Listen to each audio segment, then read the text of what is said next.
All right, what we're doing now is jumping to section A.7. So A stands for the appendix, which is in the back of the textbook. So we just finished section 9.2. We're going to head into section 9.3, which is on the complex plane. But before we can talk about the complex plane, we want to do a little bit of review of complex numbers.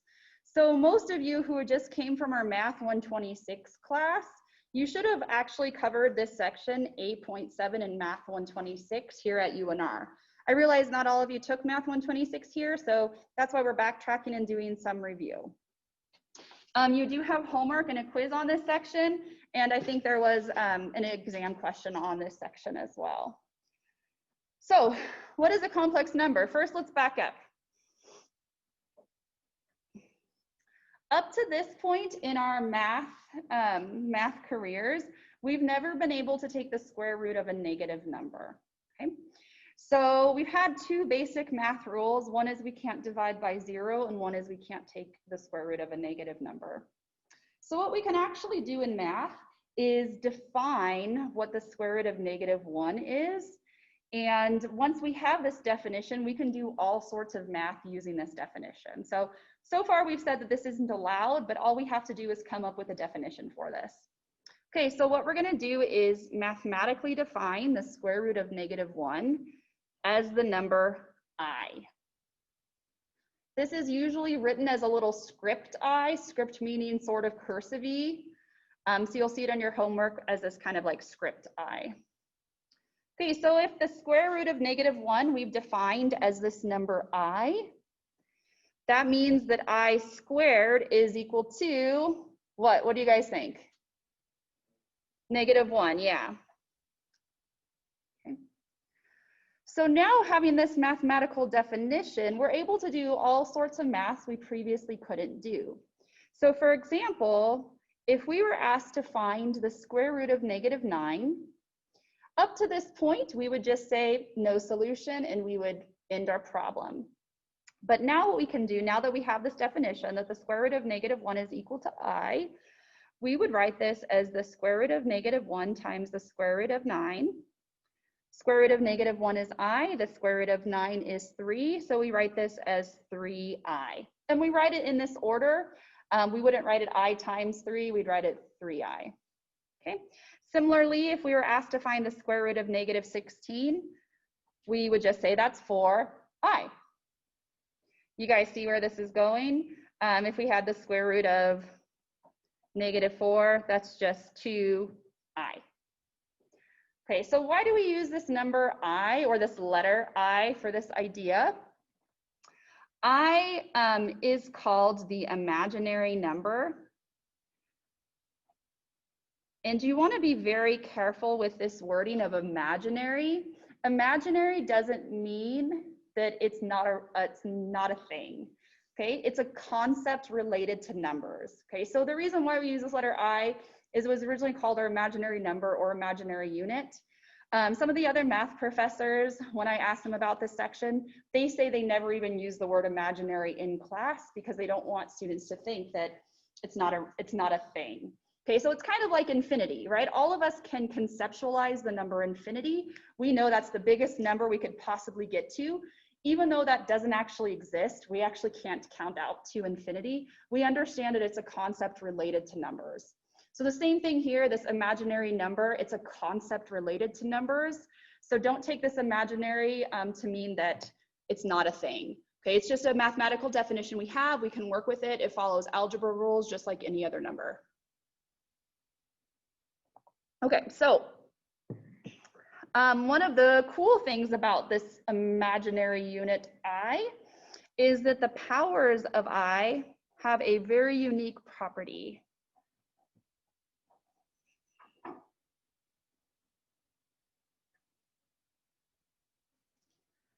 Okay, so I to the first is equal to I. I squared, you guys just told me up there, is equal to -1. This is the big one you want to remember. Anytime we're doing addition, subtraction, multiplication, division of things with I in it, we want to remember that I squared is equal to -1, and we should always simplify. Anytime you see a higher power of I, we should always simplify that. Okay, so that's the important one to memorize.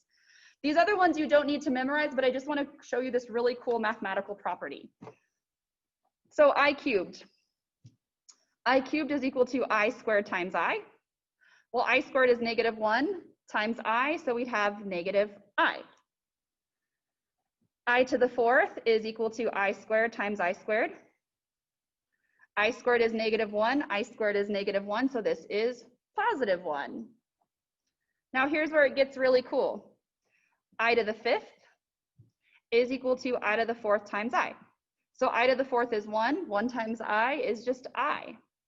If we were to keep continuing all of this out, we would end up with this really unique pattern.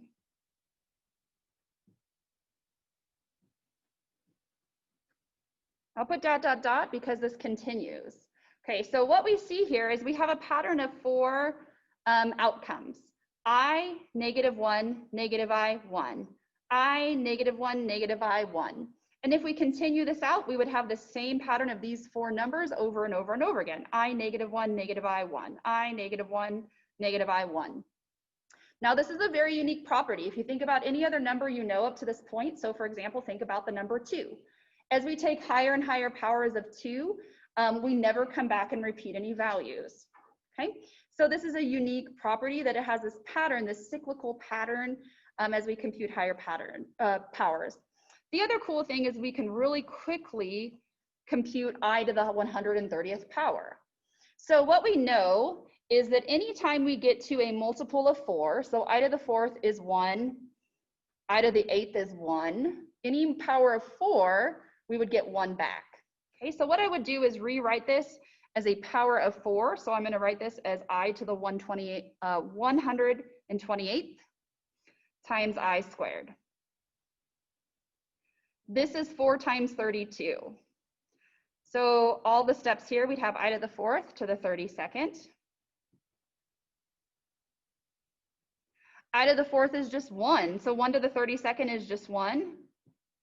So we would actually just get 1 times I squared. So I squared is equal to what? Shout it out. What's I squared equal to? -1. Okay, that's the important one that's highlighted over here. Everyone needs to have this memorized. I squared is equal to -1. Okay, so in general, how we can compute these powers is divide this number by 4, right? That's this. And then look at the remainder. So when we divide 130 by 4, we'd get 128 with a remainder of 2. The remainder will tell us what our final answer is. So if we have a remainder of 2, we're just looking at I squared, which is -1. If we had a remainder of 3, we'd get -I, etc. So we can actually just take any higher power, divide it by 4, look at the remainder, and the remainder will tell us what our final answer is really, really quickly. So that's a really unique property that we haven't seen with any other numbers. Any questions? Okay. So I labeled this section A.7 complex number. So now let's talk about what a complex number is.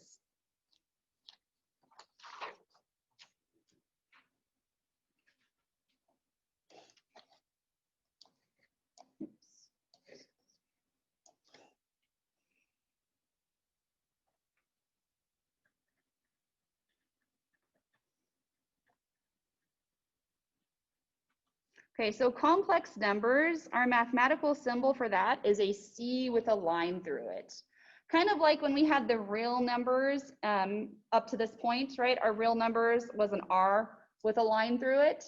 That line is just indicating a set. So this is a set of complex numbers. This is a set of real numbers. Our complex numbers are all numbers of the form A plus BI or X plus YI. Okay, so A and B and X and Y, these are just dummy variables. So depending on what textbook you're looking at, sometimes you see these as A's and B's and sometimes you see them as X and Y's. This part is the real part. And this part is referred to as the imaginary part. And again, I don't want you to think about imaginary as it's not a thing. It's just a concept. So here's the real part. Here's the imaginary part. Okay, so A and B and X and Y, these are just depending on the sections in the textbooks. You might see them labeled with A's and B's or X and Y's. So some examples of complex numbers. 2 plus 3i. This is an example of a complex number. This is the real part. This is the imaginary part. We always write them in this form, 2 plus 3i. We wouldn't write it 3i plus 2. We always have the real part first and the imaginary part second. We always have this coefficient in front of the I. We would never write this as I times 3. We always write it as 3i. Some other examples of complex numbers, -5 plus 6i. That's a complex number. These numbers don't have to be whole numbers. So we might have 1/2 minus 2/3 I. This is also a complex number. Okay, we don't have to have both the real part and the imaginary part. If we just had the number 4, this is a complex number. The imaginary part just happens to be 0. Okay, so if we have a real number is a complex number. The real numbers are contained in the complex number. So every real number is a complex number, just with the imaginary part being 0. Another example, 7i. This is also a complex number. We don't have to have both the real part and the imaginary part. This 7i only has the imaginary part. This is still a complex number. Any questions so far? Okay, so lucky for us, complex number math is actually pretty simple. So let's do a couple of easy examples here. And what we want to do is remember that anytime we have a power that's higher than I squared, actually that's I squared or higher, we should simplify. So every answer for any complex number problem should always be in the form, we should always answer in the form of a plus bi. Okay, so we need to remember this. We should always answer in the form a plus bi. Okay, so first one, let's do some complex number addition. So we have -4 plus 4i plus 2 minus 6i.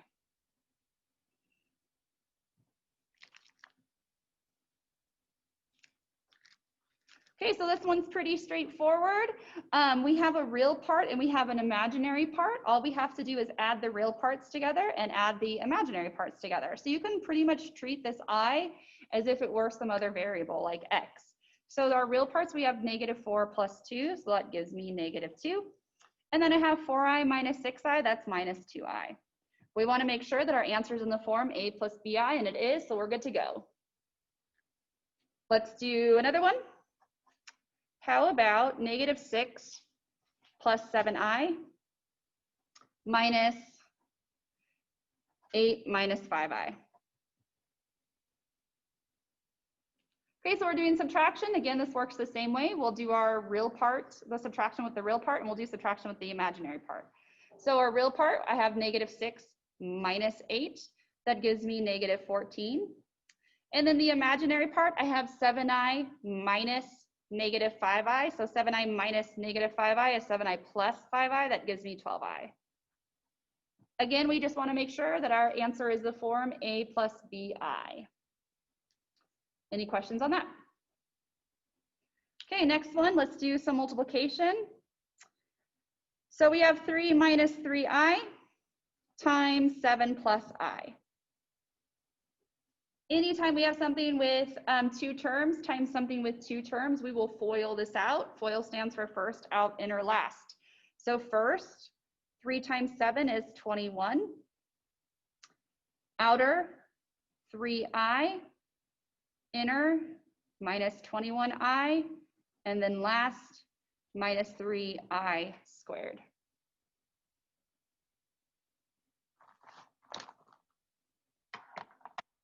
Okay, we always want to make sure we answer in the form a plus bi, so we have a little bit of cleanup to do here. So I have 21. First thing I'll do is combine these terms together. So I have a 3i minus 21i, that's minus 18i. And then I have this minus 3i squared on the end here. We always need to answer in the form a plus bi, meaning the highest power of I we can have in our answer is 1. So anytime we have a power of I that's higher than 1, we need to simplify this. So help me out with this. This is the one big important takeaway from this section. I squared is equal to what? Shout it out. -1, good. This is equal to -1. So anytime you see an I squared here, we need to do one more step. So I'm going to write this as 21 minus 18I minus 3 times -1. So -3 times -1 is +3. So 21 plus 3, that's 24 minus 18I for our final answer. Okay, so -3 times -1, +3, 21 plus 3, 24. Now at this point, we always want to leave our answer in the form A plus BI. So A plus BI looks good. I guess I didn't mention this on any of the previous problems. If there are common factors here, we never pull them out. So we always want to make sure this is in the form A plus BI. We don't need to pull out any common factors here. Any questions on this example? Okay, let's do one more. We'll do some division.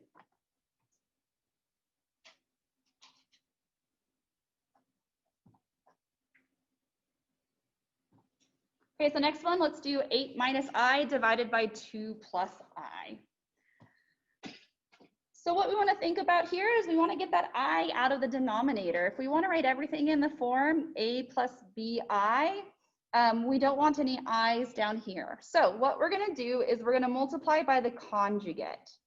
Anytime we hear conjugate, that means the same numbers, but the opposite sign in the middle. So you'll remember from what we did in the last chapter, if we had something with a square root with two terms, we multiply by the conjugate, the same numbers, but the opposite sign. Okay, so we're going to use that same strategy here. This is called the complex conjugate. All right, so now we have to do FOIL in the numerator and FOIL in the denominator. And what we'll see is that the I will actually be eliminated in the denominator. Okay, so FOILing out the numerator, I have 16 first. Outer minus 8I, inner minus 2I, last plus I squared. In the denominator FOIL, so I got 2 times 2, which is 4, outer, inner, last. So the reason why we multiply by the conjugate with both those square root expressions and here with these complex expressions is because when we multiply by the conjugate, these middle terms cancel out, which is what we want. And then we need to remember, anytime we see an I squared, I should replace that with what number? Shout it out. -1, good. Okay, so we have 16. Here I have minus 8I minus 2I, that's minus 10I. And then this I squared, you guys told me, is equal to -1. In the denominator, I have 4 minus -1. So I get 16 minus 1, that's 15 minus 10I.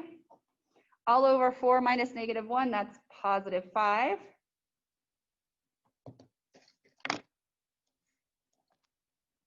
We have one more step here. We always want to write our answer in the form A plus BI. So if we have 15 minus 10I over 5, and we want to get this to the form A plus BI, our last step is to do this division to split this up between these two terms. So 15 divided by 5 is 3, and 10 divided by 5 is 2. So here's our answer. Now, this was actually a really cool problem, whether or not you've thought about this yet. Our original problem was 8 minus I divided by 2 plus I. So 8 minus I divided by 2 plus I, this might look quite complicated to you, but actually when we do this division, we got 3 minus 2I. We are always going to get an answer in the form A plus BI, regardless of if we're multiplying complex numbers together, dividing complex numbers. If we take a complex number to a higher power, we should always get an answer in the form A plus BI. So that's kind of a unique property to this imaginary number I that we're able to always simplify down to something lower, either I to the first or lower.